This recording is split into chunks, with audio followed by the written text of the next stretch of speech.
Welcome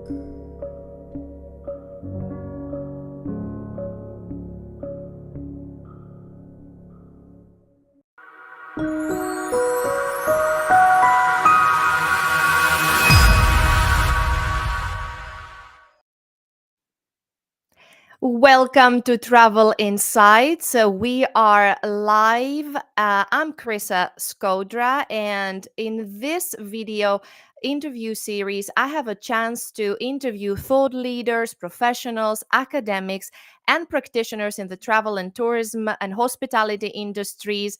And we are powered by the leading travel and tourism daily news portal, traveldailynews.com International edition. We are streaming live to our website, traveldailynews.com, as well as on YouTube, Facebook, LinkedIn, and Twitter. Thank you for tuning in wherever you are watching us from. Today, I have the great pleasure to welcome Mr. Sam-Erik Ruttmann into the studio. Welcome, Sam-Erik. Thank you very much for having me, Krisa. Sam-Erik is the Director of Global Hospitality Development at Studio Puisto Architects. It's a firm with a Nordic mindset. We will talk about a very interesting healing resort project in the island of Cyprus. And today's topic is a holistic healing experience for today's traveler with a specific human-centered design focus in harmony with the nature. And Sam-Erik, you are the right person to talk about this project and give ideas and inspiration to our listeners and viewers as well. So tell us a little bit about the company you're working for. As I mentioned, it has a Nordic mindset. It's an international firm. What are the guiding principles that differentiate your work in creating not only architectural spaces and designs, but also experiences? Well, thank you, Krista. The Studio Puisto is a Helsinki-based architectural firm, but we work globally around the world in several countries in all the various continents. And as a niche architect firm, we design many things, but our focus is on hospitality. Mm-hmm. And hospitality, in that sense, it's hotels, resorts, living as a service, which is for the aging population for their needs, and then spas and saunas. And our mission really is that we are architects striving for well-being, meaning that it's an active pursuit to holistic health and meaningful life. So in that sense, we are very much guided by the needs of people today and also for the people for the future. And we are well known for designing hotels and resorts into extreme locations because we are using modular wood design, hotel design, and the intention of that is that it's going to be environmental friendly, not only sustainable, but also considering regeneration. So this is the idea how we are working. And our goal by 2028 is that 50% of all our projects will be carbon neutral. So it's a huge target, but I think this is our direction and commitment within the design and for the hospitality firms. You mentioned the carbon neutrality, the sustainability. How are those interrelated with the emotional, spiritual well-being? Sort of, what is the connection between the harmony with the nature and then the human centricity and bringing the human needs? What is the connection between the two and how they complement each other? Well, the connection is not that after we have been through the pandemic and also the stressful life people have felt there's really a need of finding themselves and in search for happiness. When I say search for happiness, if you remember, there's something called Maslow hierarchy of needs, and on the top is that self-actualization. And in search for the happiness, we're always looking for a way how we can be happy. And we are, as a designers, when we are designing destinations and hotels, we are looking at this in a very specific way. And So we are creating through innovative use of materials and building technology, the architecture. And where I came in with hospitality, I create customized hospitality solutions for the customer. So we are first of all looking at the geography, and we analyze the study of the location, because most of the locations have been used for other purposes. So there might be the soil conditions, the condition of the site might be not ideal. So we're trying to create not a sustainable development area, but a regenerative. That means that it will actually get better. We are giving back something to the nature. And then we're also looking at the social aspects. And it's very important that we are embracing the community, which is outside the hotel. Traditionally, there has been always the gates where nobody can get in unless you are a resort customer. Guest. But now we are opening, and we want to invite community that they are getting something. And that means also the customer who's staying at the hotel, they are, in a way, they are embracing the community and learning about the lifestyle of the community. And so that's how we're trying to give the customer an opportunity for the emotional binding and also getting some happiness factor into this. Today's topic about holistic healing experience came to my mind because you're working on a specific project, a new healing resort that is about to open its doors for the experiential travelers of today in Cyprus. So tell us a little bit about this particular project. I have some pictures here to show, and tell us, what is this project about, and will it open, and what makes it unique, and what kind of elements of design and the pillars that we're describing now of this holistic healing experience in respect to the nature and with today's travelers' needs. How did you bring all this together to create this design? Well, first of all, we have a highly committed developer who has very high standards, who are also very environmentally conscious of what's going on in Cyprus, and he wants to bring something back to develop the island from being traditionally known as a beach destination, but now we are looking at a mountain area. So we were invited to visit this hidden valley and Here it is. And take a look at the environment. We walked an area for a week and to get inspiration to see what is the opportunity. And so we had long talks with the developer, and we created a master plan. For one of the key areas when we have in terms of core principles, that we are allowing a connection with the local community. That means that we are embracing the community which is outside the area of where we are building, because they are part of the solution also. And also when the holistic sustainability comes in, the selection of building material, as you can see in the pictures, we're looking at the lifetime energy consumption, and also the aim to create an awareness between us and the environment. So the idea is that there's a life to this building eventually, and it's almost like a circular. Eventually we can use the material for something else, but the idea is that it always give back something, because we're talking about the carbon neutrality. And also that for the regeneration, because people are tend to talk about sustainability. It's like when you send your son to school and said, well, be half good. That means it's sustainable. But if it can be really good, then he has to be regenerative, meaning give something back always to his friends. So the key feature is to further encourage the reestablishment of the ecosystem on site. That means that we are putting back something, plants and so on. And also we're looking at the placement of the buildings, because we have a microclimate area, and we're looking at carefully at the geography, how we're going to place these areas.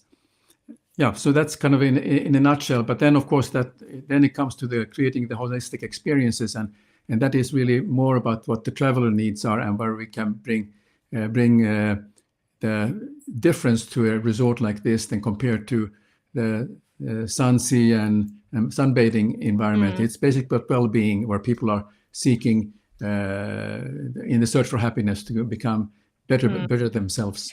And tell us a little bit when this resort, I think it has a name already. It's the Solea Valley Hearing Resort. Is this the name that we will know of it in the near future when it opens its door?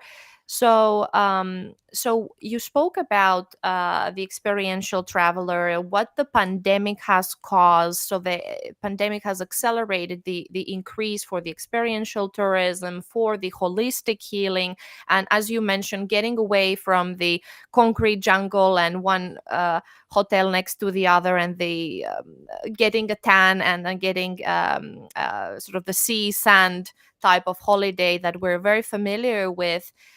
So what how would you say that the this particular healing resort stands out of the competition in concrete terms? So if you paint a picture for us in the future, if we would book our rooms there and accommodation there, would like to visit, what would make special? What kind of experiences we would be immersed to? Give us some ideas. You talked about the location, the connection to the nature, to the local community, but give me some ideas. I know that, for instance, we discussed before the importance that the bees play in this particular location and climate. What this particular healing resort have in place for the travelers? Give us some ideas. Sure. What makes it unique?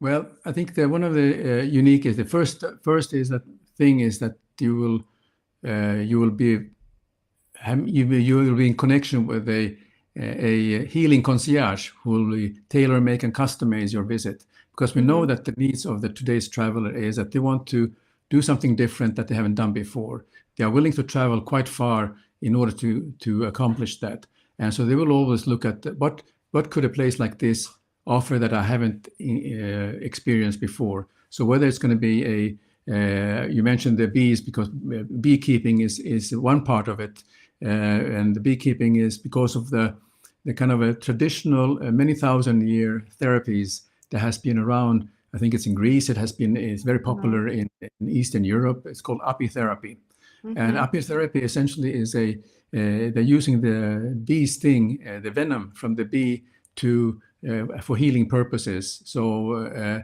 that is for if you have arthritis, for instance. It's very popular for people with arthritis to get these injections. But also the venom is also as a lotion that is also has some healing effects. But no, not only that. I think it's the larger thing. That's only one small aspect, is because you want to when you talk about well-being, you want to rejuvenate yourself over a week, whether it's going to be about having your personalized program or in group program or workshops where you're learning about how to enhance your body and your health and your mind, more importantly. So we conduct guided tours in the national park, observation of the beekeeping. People might want to come for a workshop and learn about beekeeping, and that was one of the aha moments for me when I visited the site, that I never knew. I know there's a honey in the jar, but I didn't know about the bees more than that. So I What did learned you that. learn during that visit? Well, I learned never. For instance, there are all kinds of bees that can be very aggressive, but there also are bees that are not aggressive, and also that when you have a master beekeeper, they carefully analyze and observe the behavior of the queen bee and the bees around them. And in one way, they are kind of selecting the kind of bees that are fit for the kind of beekeeping they have in mind, and to create the organic honey. So I was walking around with a beekeeper without any protective gear. And I was wondering, well, is this going to be very safe? He said, well, don't worry, just come over. And so we walked, and I had my iPhone taking pictures where he was feeding the bee hives with honey. If you go to a supermarket today and buy honey, most of the bees, I would say majority of the bees, have been fed with sugar water. But in this particular case, we are talking about an organic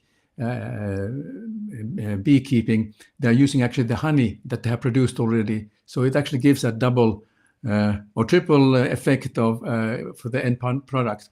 But I also learned about how the important role of the queen bee, and also their behavior and of the queen bee, how they are, in one way, they're controlling the community, and also they showed me how the evolution of the small bees are in the small cocoons, how they're coming out. And so I was quite taken by this, and I felt that organic honey tastes in a very different way to me than it was before.